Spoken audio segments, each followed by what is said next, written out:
boy. Hi. Okay, so I really wanted to create a presentation about cryptocurrency, and my leaders kept pushing back because it is a little controversial and a little confusing. And so what we compromised on is a discussion around risk and reward because it applies to every sort of thing you can invest in. So then where I went from that is looking at something that is very common, pretty safe, something that's fun, and something that's a little scary. And we're just going to talk about investing from those three perspectives, but the concepts will be the same, applicable to anything you're thinking about investing your money in. Okay, so with that groundwork, is that okay? That's yes. And hi, I'm Nancy, and I am with Canvas Credit Union, and Jason is your awesome partner here at the CU School of whatever we're here, however many schools of whatever we are. Oh. And thanks for understanding that. I'll work on my bedside manner. Actually, I've applied to be a standardized patient. Oh, good. So we'll see. See if you all get stuck with me being your standardized patient. But, okay, so do we have anybody online, or so far we're just? So far, it's just us. Okay, then let's just keep rolling through this. I love questions. Love questions. You're all grown up, so you don't need any more explanation than that. Okay, here's what we're going to talk about is just this general concept of investing and understanding how things work. And then we're going to dive into three specific things. One is using an employer retirement plan. One is collectibles. Does anybody know what collectibles are? Yes. Beanie Babies. Yes, Beanie Babies and coins, and yes, something that you collect. Baseball card. Yes, precisely. And then crypto, and we'll figure out what that one is. Okay. So whenever we talk about investing in anything, there are things that we need to consider before we jump in to putting our money there.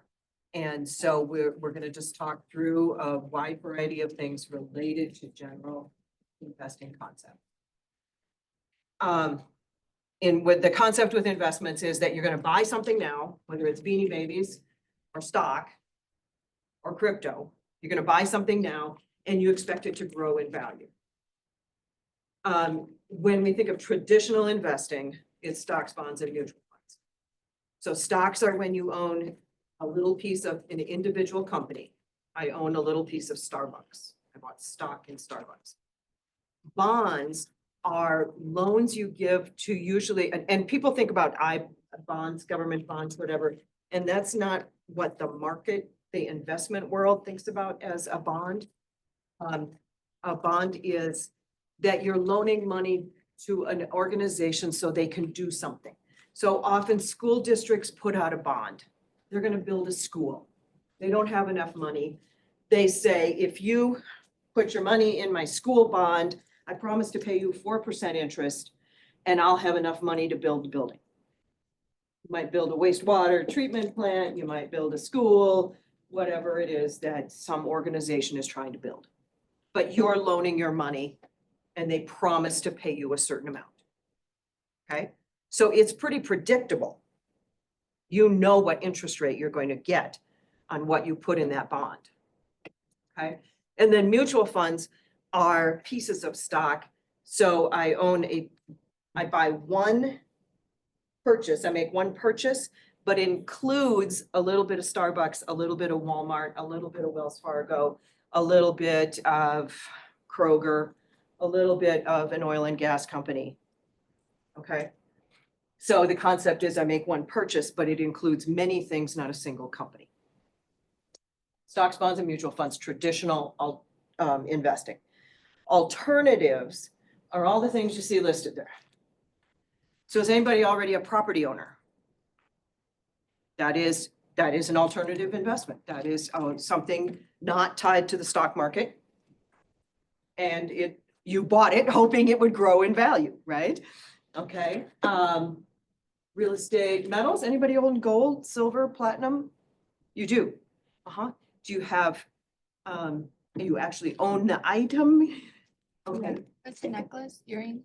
okay. Not traditionally what's thought of as an investment. Because of, it's more like a collectible. The jewelry concept is more of a collectible than a metal. But yeah, you could technically buy gold bullion. You can buy, actually, you can buy other things that are related to metals. But the concept is the value of metals doesn't necessarily tie to the values of the stock market. And so people view it as I'm spreading my risk. I have property and I have some gold and I have stocks. Okay.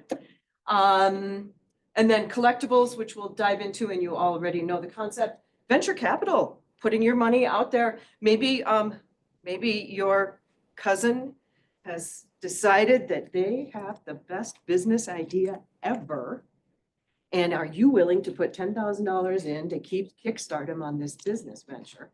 So you would be helping, having a small ownership in a company or helping some relationship where you're putting money into a business and somebody else is going to run it. It's not yours. Okay. And then crypto. All things that are considered alternatives. And then the considerations that are there, we are going to dive in deeper because it is super important before you throw your money into some of these crazy things that you have a pretty good foundation in place. One of the things, if you meet with an advisor, and we strongly encourage you to meet with an advisor if you're going to dabble in the market, or if you're looking for more research, we'll have some other resources, but know your risk tolerance.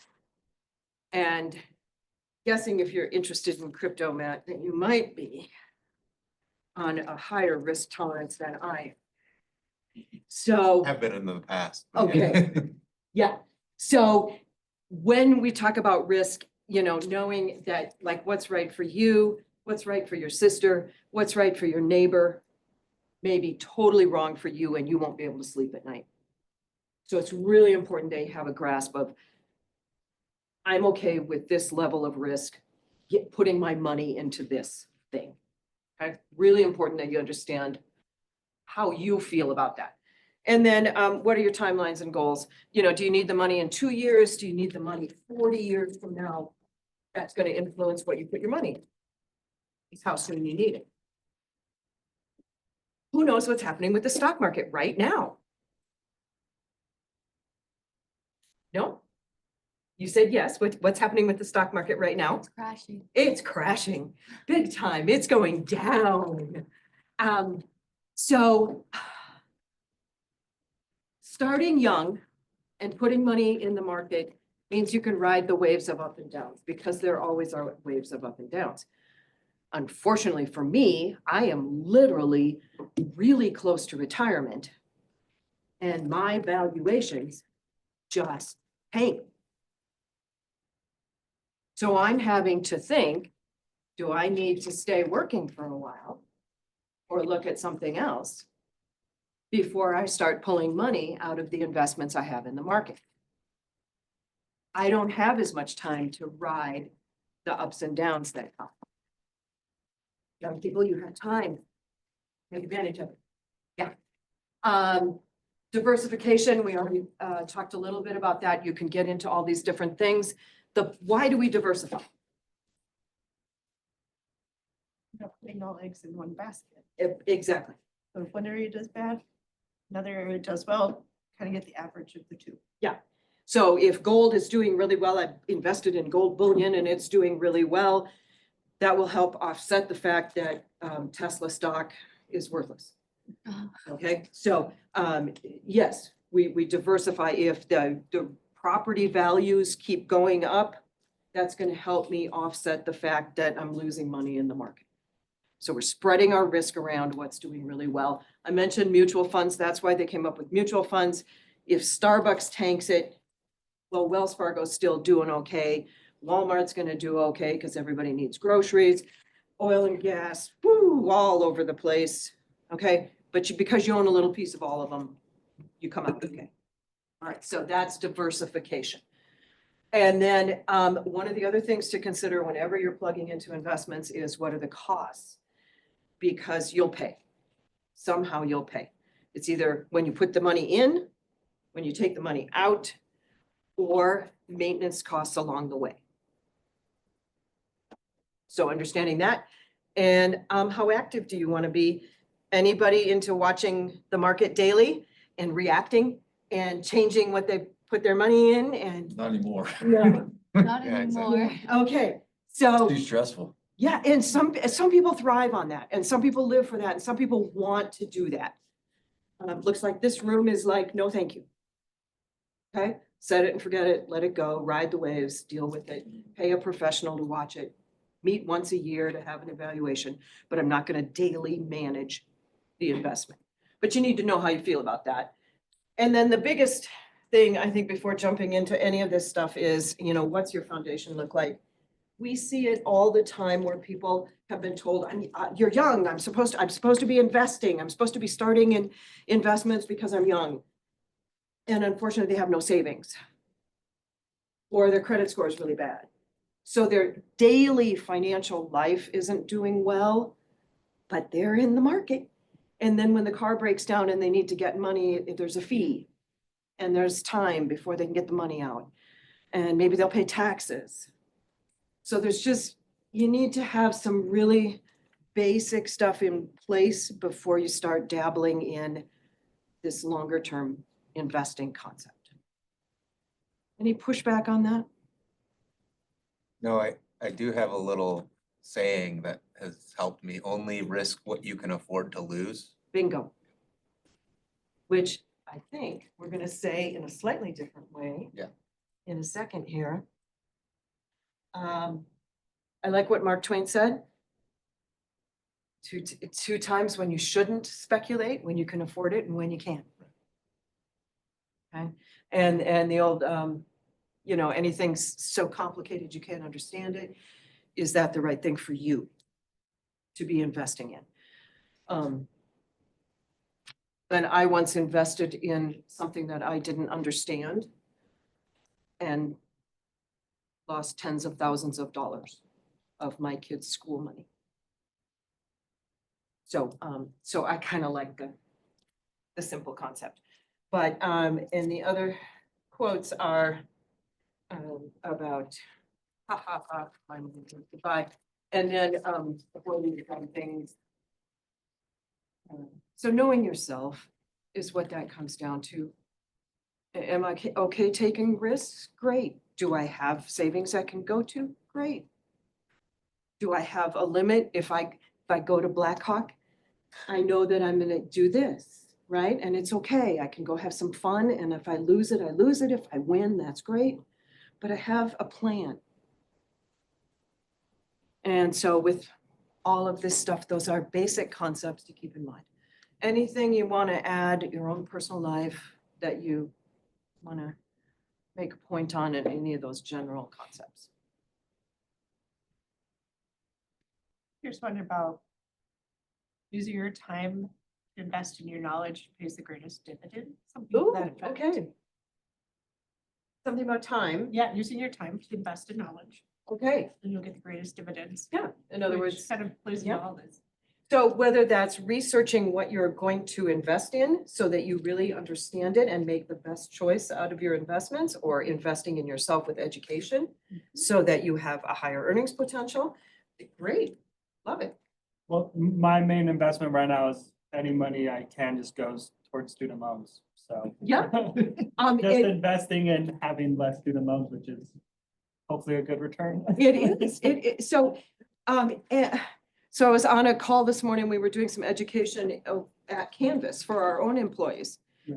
And she was looking at, hey, what's going on with the economy, And that was one of her key takeaways is have savings, pay down debt. I mean, these are key concepts to set you up for financial success. And if you have less debt, you're more comfortable doing some investing. Yeah, absolutely. The basics are There's a lot of get rich quick, fast money concepts. Historically, they don't work. Just saying. Okay, here's our safest possible way to invest. So let's talk about employer retirement plans. And then this is the pattern we'll use for all the topics. What are they? How do they work? What are the advantages and disadvantages, and some resources so you can do more? Okay. So employer plans, duh, are offered by an employer. All right. There are a bunch of different kinds. So at Canvas, we actually have something called profit sharing, which we have not had pay out yet this year. No, I'm looking forward to that. yeah, I like the old structure. You just get paid on it every paycheck. Now they hold it off until like 5 months after the end of the year. Yeah, so we'll get a lump sum profit sharing, depending on how well Canvas did last year. We receive, as employees who were there long enough, Yeah. a profit sharing. Then there's pension plans, which have kind of fallen out of favor. There are very few pension plans available anymore, but it used to be the way things worked. The way most things work now are a defined contribution. I say, here, employer, here's my money, put it away for my future. I'm defining how much I'm contributing every paycheck. 401k when it's a private company, 403b for government, and then there's another one that's really similar. So as you are in the world of working for employers who might fall into a category, like UC Health is a not-for-profit hospital system. And so they use a certain kind of, I don't think they have a 401k. I think they have something else. Yeah. So, yeah, but if you worked for a research company somewhere, they would probably be a private company. And then you would be in a 401k. So all the numbers, but basically you're saying, here's my money. And then it used to be that almost everything was a traditional investment. Now they are letting us pick Roth, which means we pay taxes first and then the money goes in. And previously, that really wasn't an option. It was always just pre-tax money going into your 401k. Okay, so that's a difference that's happened in the last few years, is that we can decide. And there's not a right or wrong on that. Everyone's in a different spot on which makes more sense. Should I be taxed now? Should I be taxed later? And then health savings accounts are also relatively new in the world. They are technically not an investment product, but they work like a retirement account in an awful lot of ways. If you have access to a high deductible health plan for your employer, through your employer, and you have a health savings account option, it's the only thing I know of that is triple tax advantage. The money goes in without being taxed. The money grows without being taxed. And the money comes out without being taxed. I don't know of anything else that it gets all three of those. So if you have access to a health savings account, I strongly counsel it as sort of a future investment retirement concept. And to touch on that too, because what we offer now too, we started this about a year ago. We offer HSA CDs.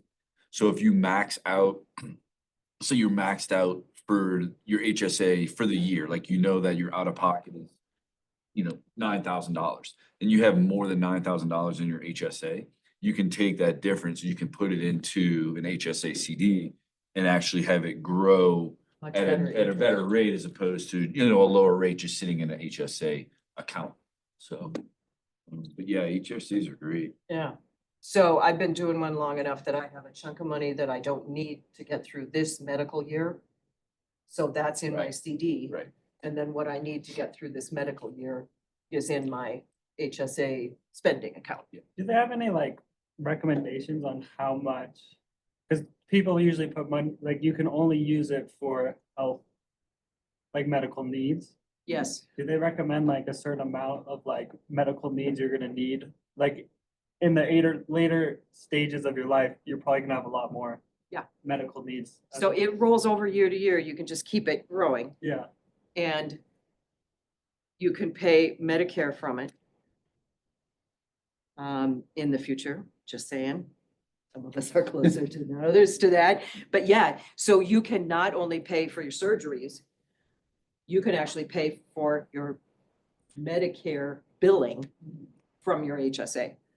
So there's, and then there's all kinds of other, I mean, tons of expenses that Right. fall under, it's okay to spend this money. Yeah, Yeah.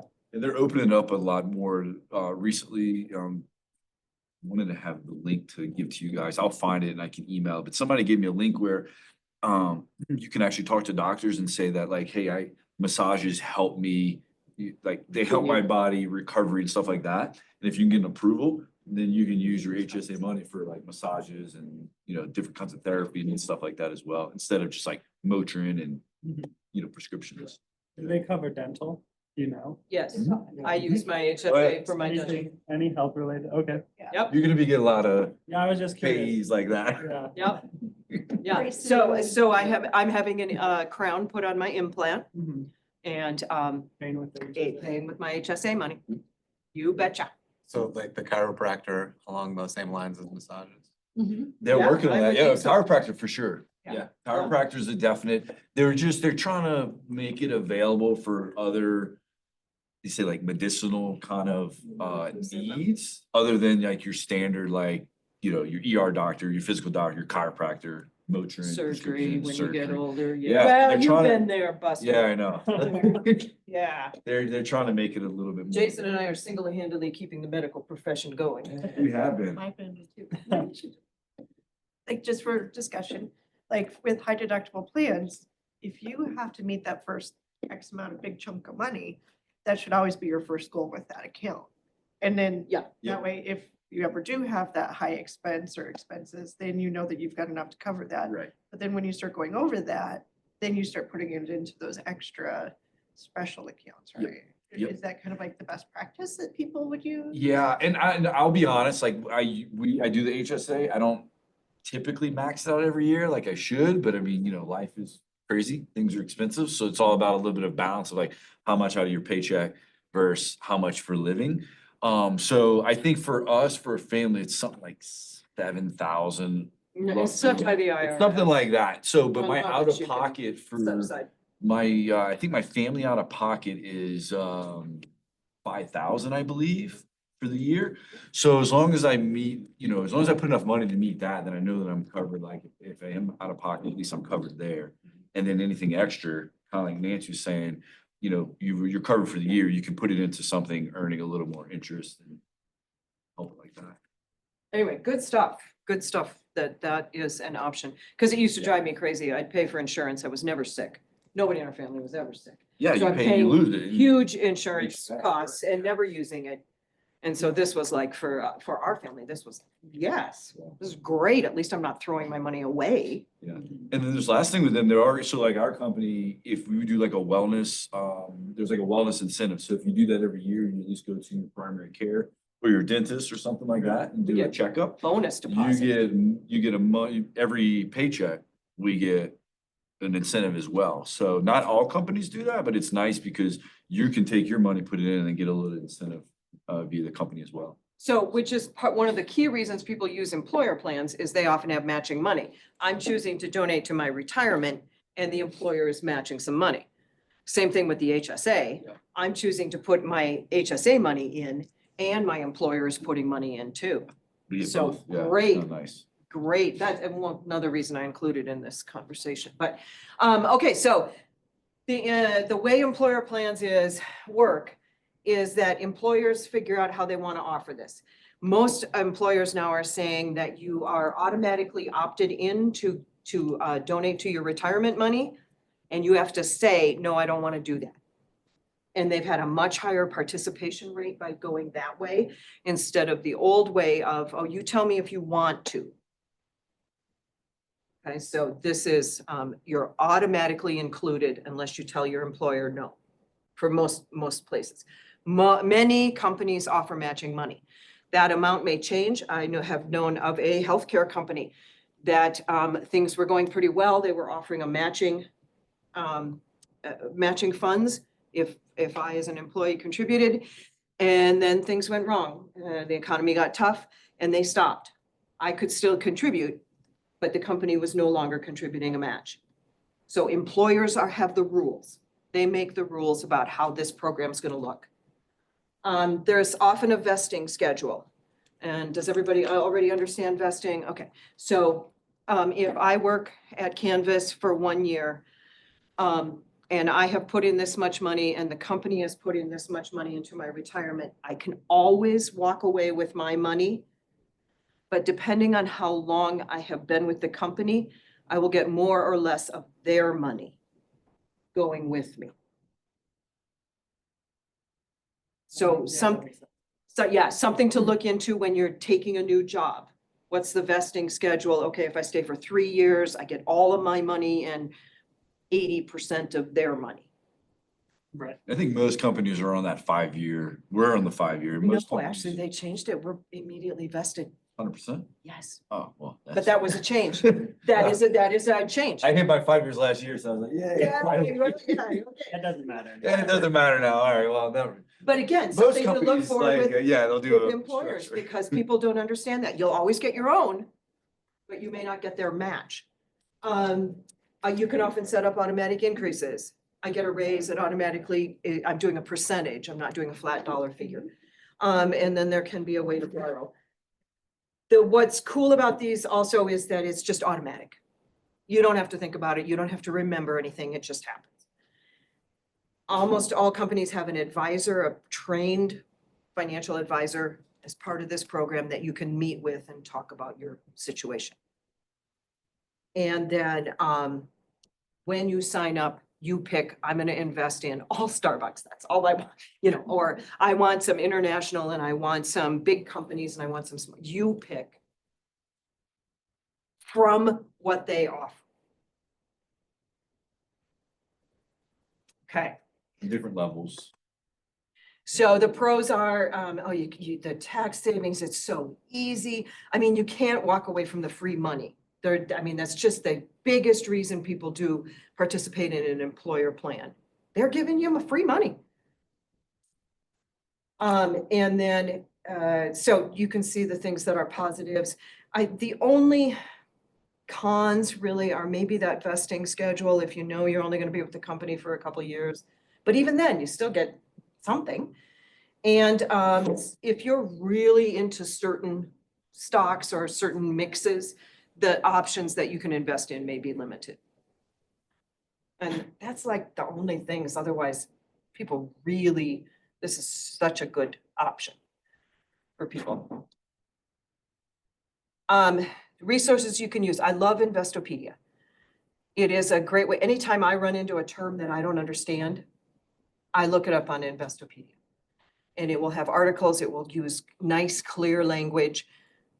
Unless we're talking about crypto, and then it's still taught me everything I know, but it's still, anyway. Investopedia is a fabulous resource for digging deeper into anything you don't understand, anything related to finance. And then, of course, your own employer benefit department will have information about your plan, that kind of thing. Investor.gov is a great place just to be understanding the investment world. Okay, so all safe places to do research. All right, collectibles, let's cruise through collectibles because they're just fun. The concept is you buy something, it appreciates in value over time because it's either rare, there aren't very many of them, or everybody wants it. Helps if it's both. Everybody wants it and there aren't very many of them. And you can see some things that are commonly collected. For a while, it was like collectibles aren't a thing. Young people weren't doing collectibles. And then it kind of shifted to, it's just that they're collecting different things. They're collecting things that are part of their past. Anybody collect anything? What do you collect? Like little figurines. Okay, from a particular maker? Uh-huh. from a specific like brand, there's Yeah. like a general like thing. I don't know how to explain it. Yeah, no, that's a very common thing, that there's a line of collectibles and you choose to collect. And you wouldn't collect the one from so-and-so, you want the one from this. Yeah, uh-huh. Anybody else a collector? I had baseball cards. Yes, I used to collect cards. Yeah. Yeah. Yeah, I've got some postcards that are absolutely worthless I think and some other things, yeah. for the later generations, I realized Pokemon cards. Yes. Yeah. My Um, sister had those, yeah. And so it's generational. So like I have the American Girl doll up there because a certain age group that went through the American Girl doll things, suddenly they're collectibles. And of course, you can't use them or play with them. They have to be in the box, right? And for a while it was Star Wars. And then Star Trek, did you hear about the guy? He had an entire house filled with Star Trek. I mean, so this is like one tiny picture of what he had. His house was completely full of Star Trek. There's people that do, I've seen them highlight Coke and Yeah. Pepsi products and, you know, like Superman and. Oh, yeah, Batman. Marvel is, but see, then you can't mix your comics. It's gotta just be Marvel, not the other guys, whatever, so. Yes, fascinating concept. The family, this guy died, so the family's trying to decide what on earth they're gonna do with an entire house full of Star Trek. One of the situations with collectibles is that it's really hard to determine value. There are so many variations, so many things like what's the condition of it? And if you think about Star Wars, the early stuff from the first movies that came out is probably worth more than the stuff from the later movies. You know, it was the original concept, that kind of thing. And then is it genuine is a big deal now. There's a lot of fakes and even high-end paintings. I think I just read somewhere that somebody thought they had an original artist and it turned out to be a fake. So those are challenges. And here's a bunch of the stuff that is or has been. Anybody relate to any of those items? Yeah, okay. And the good news is they're all worth less than you paid for them. Yeah. Just because everybody on the planet had them, right, okay. So, and then I don't have my notes, but I have the silver dollar up there because my mother left me some coins. And even though it's very old, I have one from like 1889 or something. Okay, so it's very old, but because it's in rough condition, it's really not worth anything. And there still are enough of them. Even being that old, there's still enough of them around that it's just not very valuable. I mean, I actually had it appraised. And so, yeah, there's just so many layers of how will I know what this thing is actually worth? So potential high returns, sure, you find the original masterpiece by the artist, whatever, or, but I think really the pros are more like, I actually enjoy this. I enjoy the hunt to get more. Do you enjoy the hunt to get more? Yeah. Do you display them? Yes. Yes. You know, so I mean, you're taking enjoyment from it as opposed to this is going to make me rich. And then you can see the whole list of cons about doing it. Everything from having adequate insurance coverage to, you know, do I need a temperature controlled environment? How on earth am I going to sell it? To find anybody that wants it. So lots of things on collectibles that are just so variable. We do it for fun more than I'm really going to make my financial life secure. Turns out there are appraisers. They all have really boring association titles or whatever. I was like, hell, can't somebody come up with something more interesting than Society of Appraisers? Anyway, but there's some other websites and stuff there too. If you have something you're curious about, what is it worth? Plug it in. I understand Antiques Roadshow was in Denver and somebody had like a $400,000 surprise. I love that show. Yeah. Yeah. Yeah. But of course, that encourages us all to go to Goodwill and buy the $5 painting that has the masterpiece underneath it. Not, yeah. But yeah, we all like to dream big. And somebody with a metal collector always, I mean, a metal detector finds ancient Roman coins or something. Okay, exactly the opposite of ancient Roman coins is cryptocurrency. So let's go through and Matt's gonna help me. Digital, it's all electronic. We're not talking about a coin, talking about electronic communication. One of the key factors is this decentralization. So it's not controlled by a government or a federal bank. Okay. Decentralization. Did you know there's like 23,000 different currencies you could purchase? Everybody knows about Bitcoin, but do you own crypto? And which coin do you own? Bitcoin and Bitcoin. Ethereum. Ethereum. But you can make your own. You could start your own crypto. Lately, we've been hearing about Dogecoin. And yeah, so there are tons and tons of currencies. The value of it is established by what is somebody willing to pay. So if you make I could make Nancy coin, but if nobody thinks it has any value, it doesn't have any value. It may exist. But somebody has to believe in it for it to have any value. Yes. I struggle with really understanding this.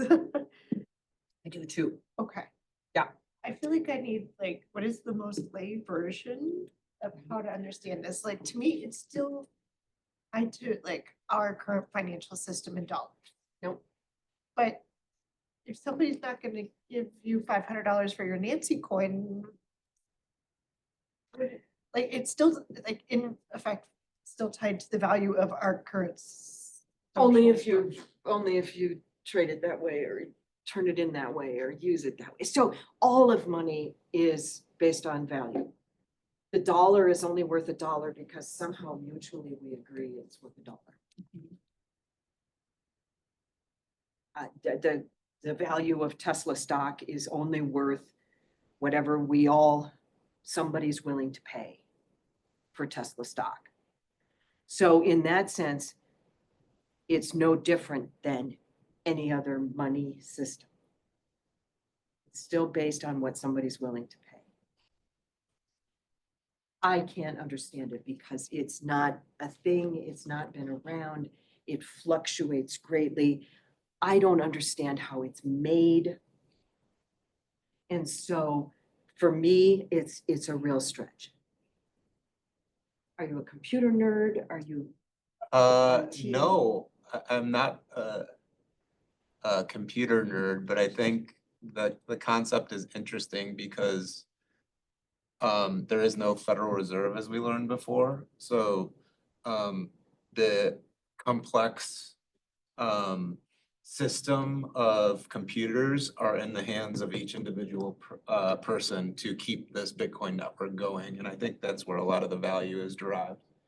Because it's not the United States Federal Reserve printing this money, it's everybody who is using their computing power to prop up the Bitcoin network is part of the value.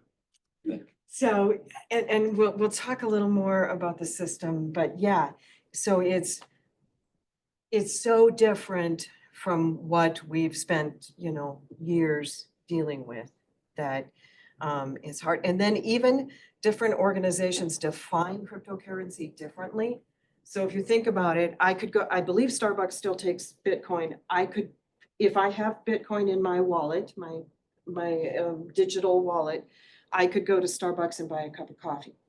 So it is actually like money. It is an asset in the eyes of the IRS. I don't like them. So much more color. So now, when you do your taxes, the CPA is required, and if you go TurboTax, they're required to say, do you own crypto? Did you make a profit? And you will be taxed. Okay, on the profits. It's an asset in the eyes of the IRS. And then it's a security in the eyes of like the Security and Exchange Commission and the fact that you can buy it on the stock market. And the price changes. And yeah. It's very volatile. So like when we started talking about it, it was at 83,000 Bitcoin. Now it's at 82,308 right now. So I And mean, what does it's, that give? just went Like, up how do we 8% pick that today. relative? yeah, to it's up, something? it's up. Within like 4 hours, 5 hours. What does 83,000 get you? In real? One Bitcoin. What, right, Coin. one coin, right? Like, so right now you'd pay 82,268 and you would get one coin. If you were to invest, you can invest in fractions of Right. Bitcoin as well. Yeah. So Just you're not like the gonna- stock. That's what You're I- not gonna spend $82,000, so you could go to Starbucks and buy a $5 One coffee. coin. Right. It would be Yeah. a 0.0003 coffee. Then the guy that uses to buy the pizza that time. Yeah, right. We're- Derived based on Yeah. whatever the value of that is. Yeah. Which- Yeah. But I think in terms of thinking of that too, it's funny because Starbucks is valuing the USD dollar value. So they're not saying it's this much Bitcoin, they're valuing the USD dollar value. So when you're using Bitcoin to pay for it is in USD. But if it were in Japan, they would be using the yen to convert, you know. That's right. So, which is, Conversion that I have to do in order to figure out how much that cup of coffee is actually costing me. which is another thing, and I Yeah. can't remember what slide it's on, so I'm just gonna throw it on this one. But every country handles crypto differently. The legislation, the rules, the regulations, country to country are different. So that is another layer of the confusion kind of, and then those things change. When it first got started, the IRS didn't care about it. After a few years, the IRS started caring about it. So those things change even within a single country, how it's viewed and handled. And that, the fact that they named it a security, is just 2 years old, something that changed. So here's what I've been able to understand, and look at Matt and say, anything you can do. But there's 2 ways you can create a cryptocurrency. One is called mining and one is called proof of stake. I don't understand it. I'm just saying there are 2 ways to create it. Bitcoin is created one way, mining, Proof of. and is Ethereum the one that, or, It actually just moved to proof of work okay, within the past year, but it was proof of stake. okay. So here we are, terms that I don't understand and can't quite explain, but in other words, instead of the mint creating dollar bills, somebody's using one of these techniques to create crypto. And then it moves through the system using these different technologies. So there are blocks and there are chains, and they work together to move the money. It is decentralized, like Matt said. So every seat in this room times a bazillion has a computer, and all those individual computers make the system work. All right? And then cryptography is this security concept that because it's so scattered and because of the protections in place, it's hard to understand or steal an individual. It's safe in that sense because it's so scattered. Okay, now it's not safe in some other ways, but in that sense, that's one of the ways it works, okay? So when you think, and I'm gonna go back to your gold, you talked about jewelry. So you've bought gold in the form of jewelry. People buy gold in the form of investing in a gold mine. People buy gold in the form of a chunk of bullion, if they still sell those or whatever, and you have in your safe a chunk of bullion, okay? Crypto's the same way. You can buy individual Bitcoin, Ethereum.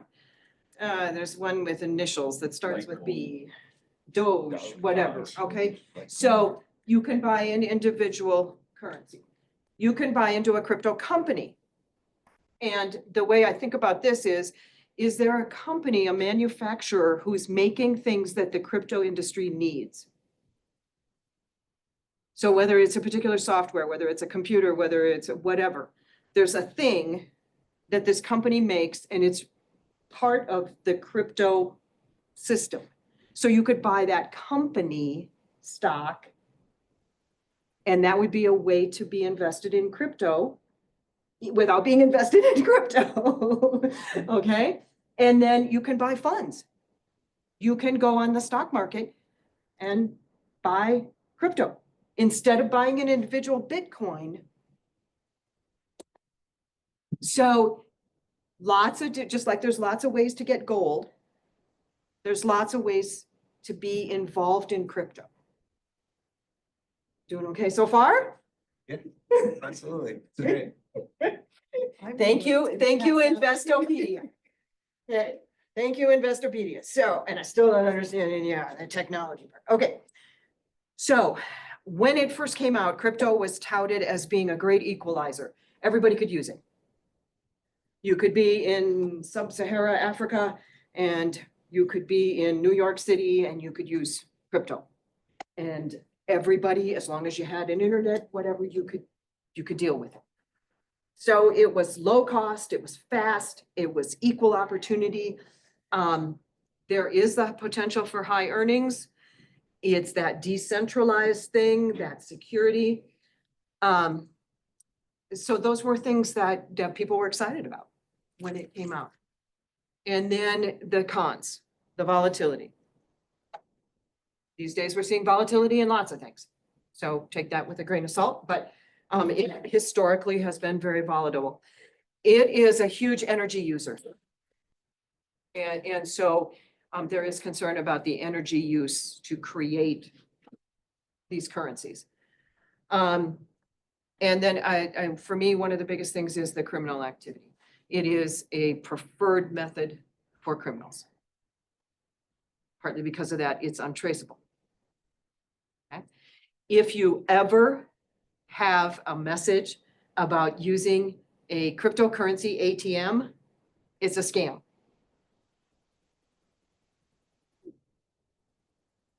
Cryptocurrency ATM equals scam.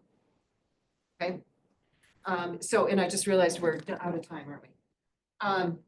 So, and then just that, do I understand it? Am I investing in something I understand? Here are some resources. Dee Dee, you have these slides if you want to share slides with anybody who's curious. Yeah. Again, almost everything I know is from Investopedia and talking to some people. Okay, so it is just super important before you jump into absolutely anything to be sure your financial foundation is there and then knowing what am I trying to achieve? So those questions we had at the beginning, how long do I have? What's my risk level? Am I diversified? All of those things. Okay.